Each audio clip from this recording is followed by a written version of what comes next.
প্রিয় দর্শক, আপনি জানেন কি ফেসবুক অ্যাপসটি কতটুকু জায়গা দখল করে নেয়? যখন আপনি এটি আপনার মোবাইল ফোনে ইনস্টল করে নেবেন, শুরুর দিকে 423 এমবি জায়গা দখল করে নেবে।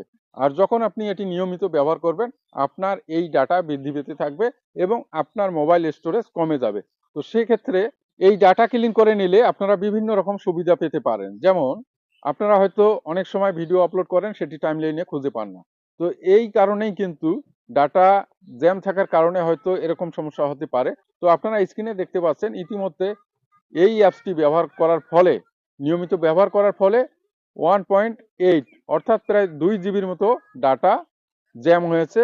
তো আপনারা এই ডাটা ক্লিন করার জন্য আপনার ডিভাইসে চলে যাবেন এবং সেখান থেকে অ্যাপস ডিটেলসে চলে যাবেন। আজকে আমি আপনাদেরকে ফেসবুক অ্যাপসের ডাটা ক্লিন করা দেখাচ্ছি। তো এই অ্যাপসটিতে আপনারা ট্যাপ করে দেবেন। ট্যাপ করে দেওয়ার পর আপনারা এরকম একটি ইন্টারফেস দেখতে পাবেন।